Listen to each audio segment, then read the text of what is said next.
Sir Shashidhar Patil ಅಂತಂತಂದು Ashtur ಗ್ರಾಮದ ಗ್ರಾಮಸ್ಥರು. ನಾವು ಪ್ರತಿ ವರ್ಷದಂತೆ ಈ ವರ್ಷವೂ ಕೂಡ ಅಲ್ಲಮ ಪ್ರಭು ದೇವರ ಜಾತ್ರಾ ಮಹೋತ್ಸವ ಬಹಳ ಅಚ್ಚುಕಟ್ಟಾಗಿ ನೆರವೇರಿಸ್ತಾ ಇದ್ದೀವಿ. ದಿನಾಂಕ 31/5/2024ರಿಂದ ದಿನಾಂಕ 5/4/2024ರವರೆಗೆ ವಿಜೃಂಭಣೆಯಿಂದ ಒಂದು ಅಷ್ಟೂರು ಗ್ರಾಮದ ಎಲ್ಲ ಗ್ರಾಮಸ್ಥರು ಸೇರಿಕೊಂಡು ಆಚರಣೆ ಮಾಡ್ತಕ್ಕಂಥದ್ದು. ಈ ಒಂದು ಇತಿಹಾಸವನ್ನು ನಾವು ನೋಡಿದಾಗ, ಅಲ್ಲಮ ಪ್ರಭು ದೇವರ ಜಾತ್ರೆಯ ಇತಿಹಾಸವನ್ನು ನಾವು ನೋಡಿದಾಗ ಸುಮಾರು 500-600 ವರ್ಷಗಳ ಪೂರ್ವದ ಇತಿಹಾಸವನ್ನು ನಾವು ಕಾಣ್ತೀವಿ. ಈ ಒಂದು ಜಾತ್ರೆ ನೆರವೇರಬೇಕಾದ್ರೆ ಪ್ರಮುಖವಾಗಿ ಮಾಡ್ಯಾಳ್ ಗ್ರಾಮದಿಂದ, ಅಂದರೆ ಅಳನ್ ತಾಲೂಕಿನ ಮಾಡ್ಯಾಳ್ ಗ್ರಾಮದಿಂದ ಶ್ರೀ ಗುರು ಆಗಿರ್ತಕ್ಕಂಥ ಪೂಜ್ಯರಾಗಿರ್ತಕ್ಕಂಥ ಸೋಮಶೇಖರ್ ಒಡೆಯರ್ ಅವರು ಈ ಒಂದು ಗ್ರಾಮಕ್ಕೆ ಬಂದು ಈ ಒಂದು ಜಾತ್ರೆಯನ್ನು ಚಾಲನೆ ನೀಡತಕ್ಕಂಥದ್ದು ನಾವು ನೋಡ್ತೀವಿ.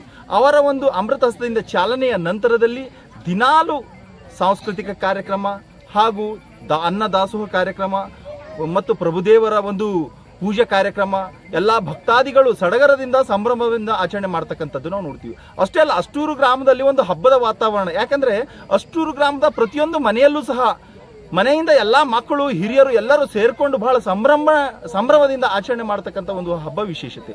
ಹಾಗೂ ಈ ಒಂದು ಅಲ್ಲಮ ಪ್ರಭು ದೇವರ ಜಾತ್ರೆ ವಿಶೇಷವಾಗಿರ್ತಕ್ಕಂಥ ವಿಶಿಷ್ಟತೆ ಏನಂದ್ರೆ, ನಮ್ಮಲ್ಲಿ ಅಲ್ಲಮ ಪ್ರಭು ದೇವರ ಜಾತ್ರೆ ಜೊತೆ ಇಲ್ಲಿ ಅಹಮದ್ ಶಾ ವಲಿ ಅಂದ್ರೆ ಹಿಂದೂ ಮುಸ್ಲಿಮರ ಒಂದು ಭಾವೈಕ್ಯತೆ ಕೇಂದ್ರವಾಗಿರ್ತಕ್ಕಂಥದ್ದು.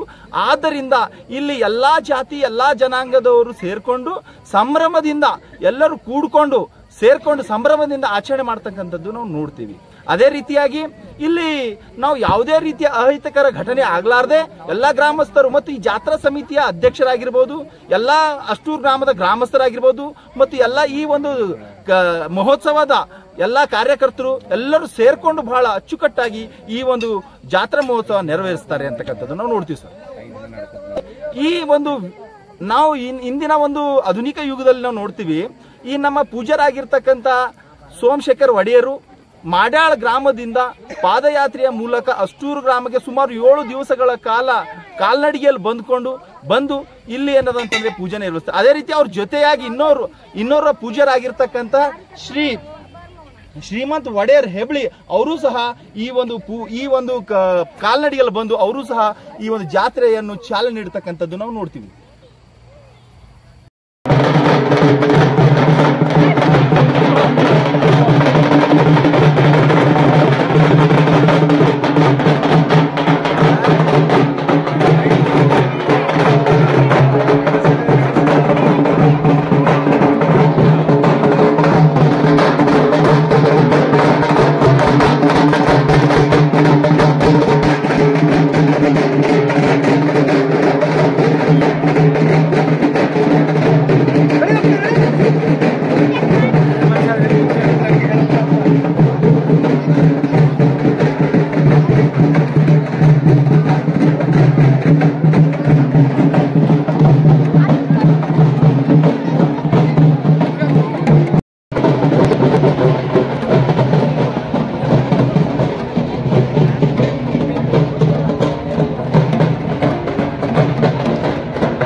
आता क्या बाजूला नहीं सकती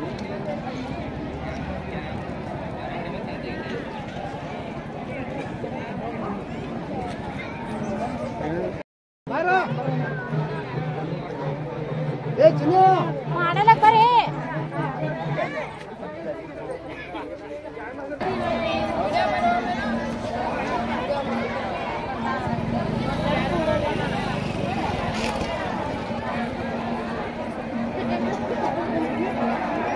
ಇಲ್ಲ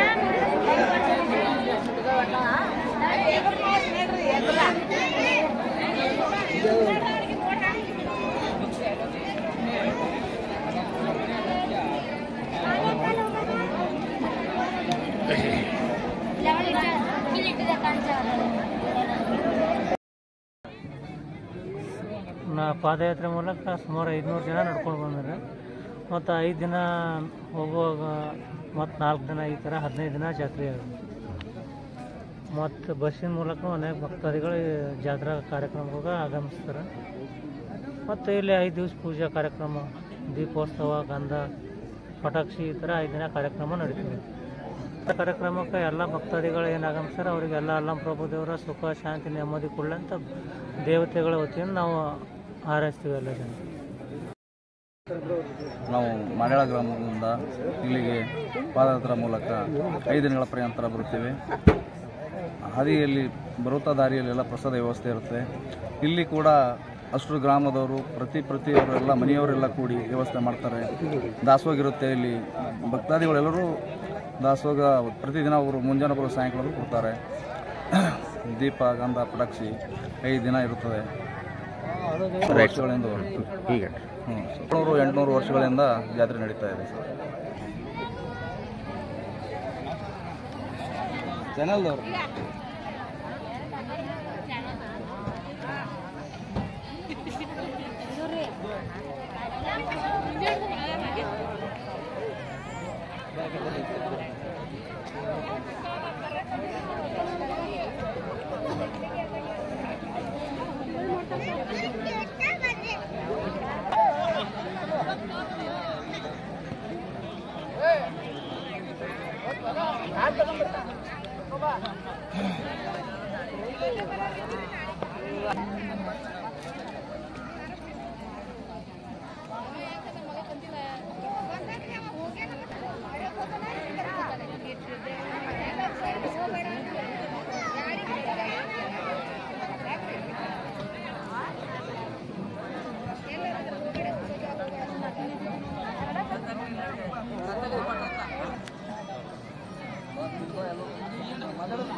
महाराज की जय, प्रभुलिंग महाराज की जय, महाराज की जय, अलमा प्रभुलिंग महाराज की जय. ಇಟಿ ಅಂತ ಮಾಡ್ಯಾಳ ಗ್ರಾಮದಿಂದ ಬಂದಿದ್ದೇವೆ. ಗುಲ್ಬರ್ಗ ಜಿಲ್ಲೆ ಆಳಂದ ತಾಲೂಕು ಮಾಡ್ಯಾಳ ಗ್ರಾಮದಿಂದ ಶ್ರೀ ಅಲ್ಲಮ ಪ್ರಭು ದೇವರ ತೆಗೆದುಕೊಂಡು 27ನೇ ತಾರೀಕಿಗೆ ಅಲ್ಲಿಂದ ಬಂದಿದ್ದೇವೆ. ಇಲ್ಲಿ ಎಷ್ಟೋ ಗ್ರಾಮದಲ್ಲಿ 5 ದಿನ ಜಾತ್ರೆ ಮಾಡುತ್ತೇವೆ. ಈಗ ಶುಕ್ರವಾರದ ಇಲ್ಲಿಂದ ಹೋಗಿ ಅಲ್ಲಿ ಯುಗಾದಿ ಅಮಾವಾಸ್ಯೆಗೆ ಹೋಗಿ ಮುಡ್ತೇವೆ. ಅಲ್ಲಿ 3 ದಿನ ಜಾತ್ರೆ ಮಾಡ್ತೇವೆ. ಅಲ್ಲಿಂದ ಹೆಬ್ಳಿಗೆ ಹೋಗಿ ಅಲ್ಲಿ 15 ದಿನ ಜಾತ್ರೆ ಮಾಡಿ ಮತ್ತು ಜೋರೋಳಿ ಕಳಿಸ್ತಾರೆ. ಅಲ್ಲಿಂದ ಬಂದು ನಮ್ಮಲ್ಲಿ ಲಂಗರೂಟ ಮಾಡಿಕೊಂಡು ಜಾತ್ರೆ ಮುಕ್ತಾಯ ಮಾಡ್ತೇವೆ. ಯಶವಂತರಾವ್ ಎಸ್ ಪಾಟೀಲ್ ಅಂತ ಹೇಳ್ಬಿಟ್ಟು ಮಾಡ್ಯಾಳ. ಈ ನಮ್ಮ ದೇವಸ್ಥಾನ ಬರೋದು ಮಾಡ್ಯಾಳದಿಂದ ಈ ಬೀದರ್ ಅಷ್ಟೂರುವರೆಗೆ ಪಾದಯಾತ್ರೆಯಿಂದ ಕನಿಷ್ಠ ಒಂದು 500-600 ವರ್ಷದಿಂದ ಬಂದಿರತಕ್ಕಂಥ ಜಾತ್ರೆ ಇದು ಸರ್. ಇದು ಮಾಡ್ಯಾಳಿಂದ ಬೀದರ್ ಎಷ್ಟು ದೂರ ಆಗುತ್ತೆ ಸರ್? ಒಂದು 200 ಕಿಲೋಮೀಟ್ರ್ ಆಗುತ್ತೆ. 200 ಕಿಲೋಮೀಟ್ರ್ವರೆಗೆ ಆಗುತ್ತೆ. ನಡು ಮಧ್ಯೆಯಿಂದ ಬರ್ತೇವಲ್ಲ, ಹಿಂಗಾಗಿ 200 ಕಿಲೋಮೀಟ್ರ್ವರೆಗೆ ಆಗುತ್ತೆ. ಎಷ್ಟು ದಿವಸದ ಜರ್ನಿ ಇರುತ್ತೆ ಸರ್ ಅದು? 5 ದಿವಸಿನ ಜರ್ನಿ ರೀ. 5 ದಿವಸಿನ ಜರ್ನಿ ಮಾಡ್ಕೊಂಡು ಬಂದು ಇವತ್ತು ಸಾಯಂಕಾಲ ಪೂಜೆ ಮಾಡಿಕೊಂಡು 5 ದಿವಸ ಇಲ್ಲಿ ಪೂಜೆ ಮಾಡಿಕೊಂಡು ಇಲ್ಲಿಂದ ರಿಟರ್ನ್ ಹೋಗಬೇಕಾದ್ರೆ 4 ದಿವಸಲ್ಲಿ ಮತ್ತೆ ನಾವು ರಿಟರ್ನ್ ಮಾಡ್ಯಾಳ ಹೋಗಿ ಯುಗಾದಿ ಅಮಾವಾಸ್ಯೆ ದಿವಸ ನಾವು ತಲುಪಿಡ್ತೇವೆ ಅಲ್ಲಿ. ಸರ್, ಇದು ಮಾಡ್ಯಾಳ ಕ್ಷೇತ್ರದಿಂದ ಭಕ್ತಾದಿಗಳು ಎಷ್ಟು ಸಂಖ್ಯೆಯಲ್ಲಿ ಪ್ರತಿ ವರ್ಷ ಇಲ್ಲಿ ಬರ್ತಾರೆ ಸರ್? ಕನಿಷ್ಠ ನಡ್ಕೊಂಡಂತೂ 500ರಿಂದ 600 ಜನ ನಡ್ಕೊಂಡು ಬರ್ತಾರೆ. ಅಲ್ಲಿ ಪ್ರತಿಯೊಂದು ಮನೆಗೆ ಒಂದು ಇಬ್ಬರು ಅಂದರೆ ಕನಿಷ್ಠ ಒಂದು 5,000ರಿಂದ 6,000 ಜನ ಇಲ್ಲಿ ಬಂದು ಹೋಗ್ತಾರೆ. ಇಲ್ಲಿ ಬಂದಾಗ ಊಟದ ವ್ಯವಸ್ಥೆ ಎಲ್ಲ ಭಕ್ತಾದಿಗಳು ಒಬ್ಬೊಬ್ಬರು ಒಂದೊಂದು ಹೊರಸ್ಕೊಂಡು ಒಂದೊಂದು ದಿವಸ ಬೆಳಗ್ಗೆ ಒಬ್ಬರು ಪ್ರಸಾದ ವ್ಯವಸ್ಥೆ ಮಾಡ್ತಾರೆ, ಸಾಯಂಕಾಲ ಪ್ರಸಾದ ವ್ಯವಸ್ಥೆ ಭಕ್ತಾದಿ ಕಡೆಯಿಂದ ಜರುಗುತ್ತದೆ. ಹಾಂ ಸರ್, ನಮಸ್ಕಾರ. ಓಂ ಶ್ರೀ ಗುರು ಬಸವಲಿಂಗಾಯನ. ಈ ಒಂದು ಪರಂಪರೆಗೆ ಬಂದಿರತಕ್ಕಂಥ ಜಾತ್ರೆ ಸುಮಾರು 600 ವರ್ಷಗಳ ಅಣ್ಣವ್ರು ಹೇಳ್ದಂಗೆ 5 ದಿನ ನಡ್ಕೊಂಡು ಬರ್ತಾರೆ ಊರಿಂದ. ಬರುವಾಗ ಕೂಡ ಭಕ್ತರಿಂದ ಎಲ್ಲ ಪ್ರಸಾದ ವ್ಯವಸ್ಥೆ ಇರುತ್ತೆ. ಅಲ್ಲಿ ಪ್ರಸಾದ ಮಾಡ್ಕೊಂಡು ಬರ್ತಾರೆ. ಇಲ್ಲೂ 5 ದಿನ ಪೂಜೆ ಮಾಡಿಬಿಟ್ಟು ಇಲ್ಲಿ ಊರಲ್ಲೆಲ್ಲ ಊರಿನ ಜನ ಎಲ್ಲ ಸಕಲ ಸೌಕರ್ಯ ನಮ್ಮ ಜೊತೆ ಕೊಡ್ತಾರೆ. ಅಂದರೆ ಇದು ಮುಸಲ್ಮಾನ್ ಮತ್ತು ಹಿಂದೂ ಸಾಂವೇಗಿಕವಾಗಿ ಒಂದೇ ಕುಟುಂಬ ಥರ ಜಾತ್ರೆ ಮಾಡ್ತಾರೆ. ಈಗ ಈ ಜಾತ್ರೆ ವಿಶೇಷನೇ ಅದು. 5 ದಿನ ಇಲ್ಲಿ ಪೂಜೆ ಮಾಡಿಕೊಂಡು ಮತ್ತೆ 4 ದಿನಕ್ಕೆ ಇಲ್ಲಿಂದ ಬಿಡ್ತಾರೆ.